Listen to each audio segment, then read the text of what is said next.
Certains jeunes qui sont intéressés. Je pense que non. Moi je m'intéresse, oui. Je sais pas.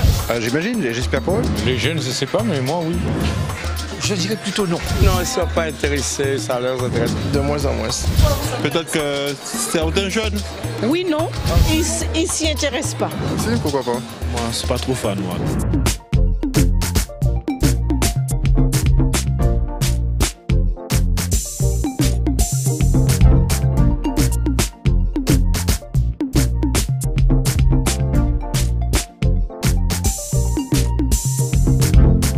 Bienvenue dans votre émission Qu'est passé. Même si la dynamique démographique ralentit aujourd'hui, la population guadeloupéenne reste jeune.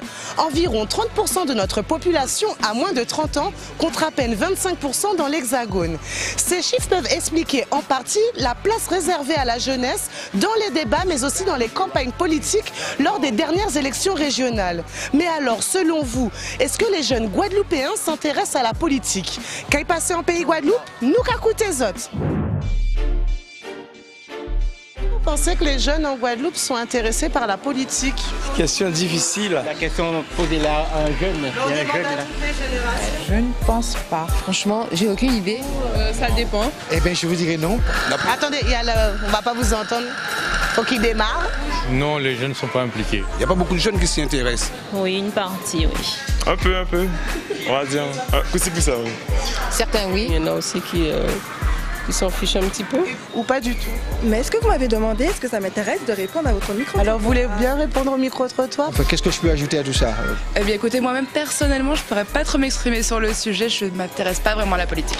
Je peux pas vous dire. Alors pourquoi vous y intéressez pas? Je sais pas. Ils sont plus intéressés par d'autres choses en fait. C'est pas le sujet de jeunes, c'est pas le truc qui intéresse vraiment les jeunes. Ils savent même pas que c'est le mot politique. Parce qu'ils ne comprennent pas le sens de la politique. Ça dépend déjà des discours, si ça intéresse ou pas. Je me laisse vivre. Pas de problème comme on dit ici. Maintenant, ils sont un peu déçus. La jeunesse a pris un certain recul par rapport à la politique. Il n'y a pas beaucoup d'informations qui circulent, vu que je suis aux États-Unis, donc... Et aussi, vraiment, j'ai l'impression qu'on nous prend un peu pour des quiches. Je pense que c'est exactement pareil. Peut-être qu'ils pensent que la politique n'apporte rien. Parfois, c'est un peu compliqué, donc à comprendre et tout. La politique, voilà. On laisse ça à côté. Ils sont un peu méfiants et... Parce que les politiques ne s'occupent pas d'eux, c'est pour ça.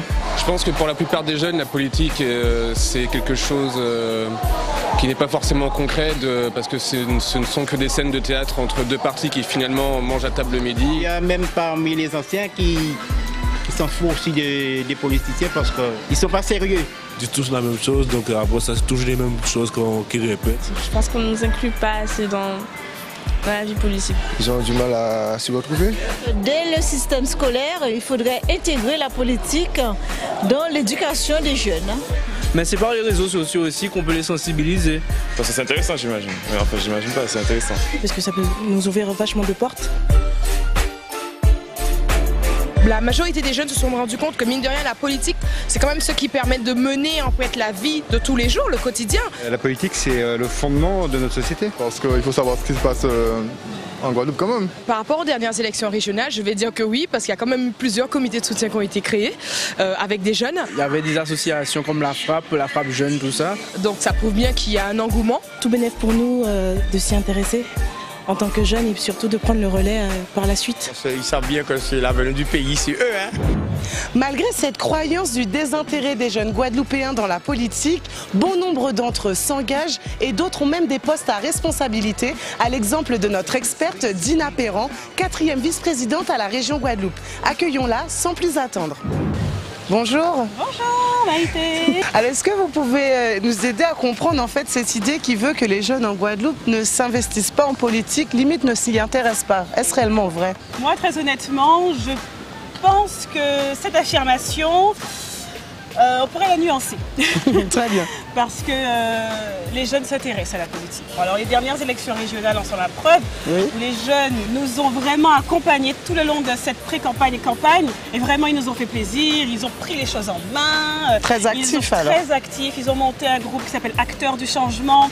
Ils ont monté un compte Facebook. Ils étaient très actifs sur Internet. Et vraiment, on constate que les jeunes ont cette volonté, ont cette envie, pour peu qu'on leur donne les moyens et qu'on leur fasse confiance finalement. On parle beaucoup de la jeunesse dans les débats publics, dans les débats politiques, mais malheureusement, on se rend compte qu'ils ne sont pas suffisamment représentés dans les instances politiques, les instances publiques. Donc c'est là le fossé qu'on retrouve, qui est déplorable malheureusement, mais que Henri Chalus tente de régler parce qu'il a lui fait confiance à la jeunesse, il a fait la part belle à la jeunesse dans sa liste et dans son équipe.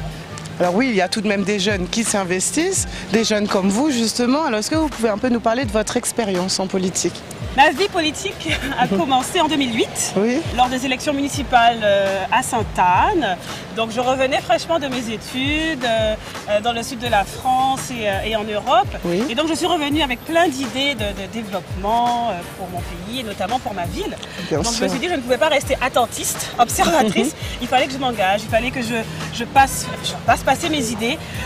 L'idée que j'avais vraiment de la Guadeloupe du futur. Et d'où mon engagement et l'ancien maire de Sainte-Anne m'a fait confiance là-dessus et puis voilà comment mon parcours, mon chemin a commencé. Alors vous avez eu l'occasion d'occuper quel poste?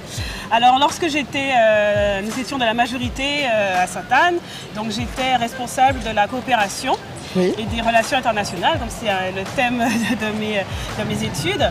Donc j'ai pu mettre en place des jumelages entre notamment la ville de Sainte-Anne et l'île de Tobago. En mars 2015, donc le maire de Saint-François m'a sollicité pour représenter la partie sainte-annaise dans le nouveau canton Sainte-Anne-Saint-François-des-Irades. Très bien. Et là encore, on devait mener un beau combat que nous avons gagné.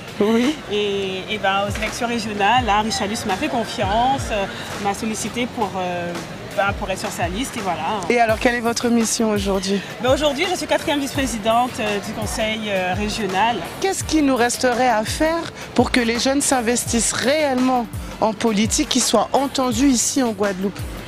Alors ce qu'il faudrait réellement, c'est qu'ils soient davantage pris en considération, leurs paroles, leurs propositions soient vraiment écoutées et qu'ils soient davantage pris en considération. Il faudrait qu'ils soient davantage représentés dans plusieurs instances publiques. Oui, parce que souvent on dit que les jeunes se désintéressent, mais plutôt ils ne se sentent pas écoutés. En fait, c'est ça. C'est pas qu'ils s'en désintéressent, c'est qu'ils ne se sentent pas suffisamment écoutés et pris en considération. Alors c'est ça aussi, il faut vraiment qu'on leur montre qu'on a confiance en eux et qu'on les responsabilise, surtout ça, qu'on les responsabilise. Ils ne demandent que ça, les jeunes, qu'on les responsabilise. Donc, une fois que tout ça, tous ces ingrédients sont mis ensemble, la jeunesse va exploser. Merci beaucoup en tout cas pour votre éclairage et surtout bonne continuation pour aider la jeunesse guadeloupéenne. Je vous en remercie, Maïté. Merci à vous, très bientôt. Au revoir. Au revoir. Alors arrêtons de stigmatiser, de réduire nos jeunes à la bof génération comme des personnes désintéressées, désengagées, sans avis politique. Et au contraire, saluons ceux qui s'engagent pour faire avancer nos sociétés. Caille Passé, c'est déjà terminé et je vous le rappelle, c'est votre rendez-vous de proximité. À très vite.